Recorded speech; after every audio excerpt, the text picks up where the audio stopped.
Bueno, se acerca el examen de la Oda a la vida retirada de Fray Luis de León, ¿verdad?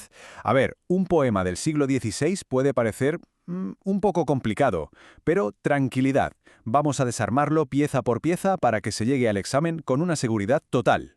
Es normal que un poema de esta época imponga un poco de respeto, la verdad.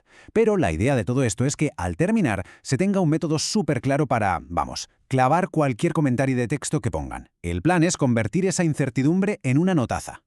Vale, esta es nuestra hoja de ruta. Primero, el contexto. ¿Quién era Fray Luis y de qué va su famosa oda?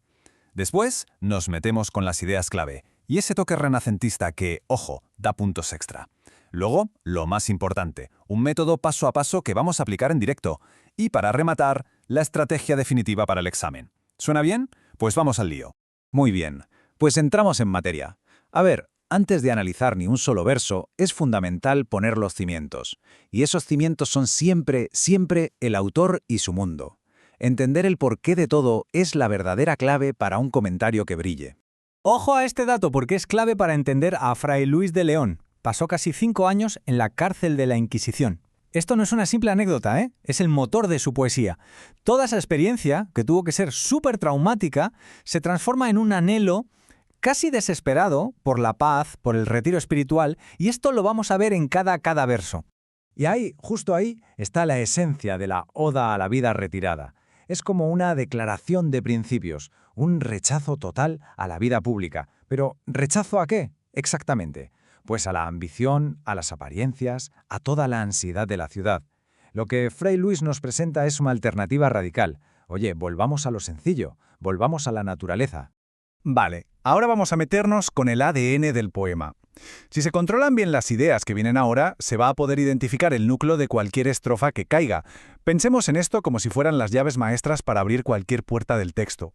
Mucha atención aquí, porque esta es la tensión que mueve absolutamente todo el poema. Es como una batalla entre dos mundos. Por un lado, el famoso ruido mundanal, la sociedad, la ambición, el estrés, ya sabéis. Y por el otro, la vida retirada, la paz, la naturaleza, el poder encontrarse con uno mismo. Para Fray Luis no hay grises, ¿eh? La elección es clarísima. Entonces, a la hora del examen, la misión es convertirse en una especie de detective. Hay que leer el fragmento y buscar estas ideas. A ver, menciona la paz, la naturaleza, está criticando la vida en la ciudad. Cada una de estas pistas es como una señal luminosa que apunta directamente al tema principal. Es básicamente una checklist para no perderse. Y aquí va un consejo que es oro puro para destacar en el examen. No hay que limitarse a analizar el poema sin más. Hay que situarlo en su momento histórico. Mencionar que es una obra del Renacimiento y explicar por qué demuestra un nivelazo. Y eso, creedme, se nota muchísimo en la nota. Y para hablar del Renacimiento en este poema, solo hacen falta dos conceptos en latín que hay que saberse. El primero, beatus ille, que significa feliz aquel que. Es, vamos, el título no oficial del poema. El segundo, locus amenos, que se traduce como lugar ameno, y se refiere a esas descripciones de naturaleza perfecta, idealizada. Si se usan estos dos conceptos, el análisis pasa de estar bien a estar excelente. Perfecto. Dejamos la teoría y pasamos directamente a la acción. Os voy a dar un esqueleto, una estructura de 6 pasos. Es una plantilla para comentar cualquier fragmento que pongan. Si se sigue, el comentario saldrá ordenado, completo y sin dejarse nada importante por el camino. Garantizado. Estos 6 pasos hay que grabárselos a fuego. Y en este orden, ¿eh? Tema, resumen, recursos, tono, conexión con el poema y, por último, la interpretación final. Si se sigue al pie de la letra, el comentario va a ser impecable, coherente y súper fácil de seguir para quien lo corrija. Venga, ya tenemos la fórmula. Ahora toca lo divertido, verla funcionar en directo. Vamos a coger el texto que nos interesa para el examen y vamos a aplicar juntos el método de los 6 pasos. Veréis que no tiene ningún misterio. Bueno, este es nuestro campo de juego. El fragmento que puede caer en el examen está aquí. Así que máxima atención. Vamos a desmenuzar un par de estrofas clave para que se vea el método aplicado en tiempo real, paso a paso. Vamos con la primera estrofa, que es el mismísimo arranque del poema. Es como la puerta de entrada, donde Fray Luis ya pone todas las cartas sobre la mesa. Vamos a analizarla paso a paso.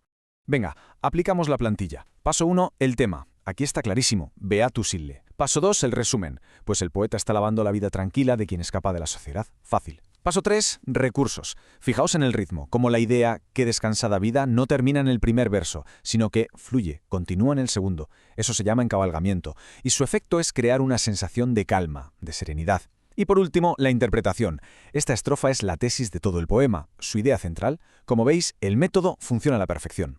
Genial, pues vamos a por otro fragmento clave. Si el primero era, digamos, la filosofía del poema, este es el escenario.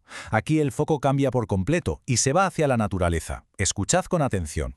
Aplicamos el método otra vez. El tema, sin duda, locus amenos, la descripción de ese lugar ideal. El resumen, el poeta nos habla de su huerto, un huerto que ha plantado él mismo.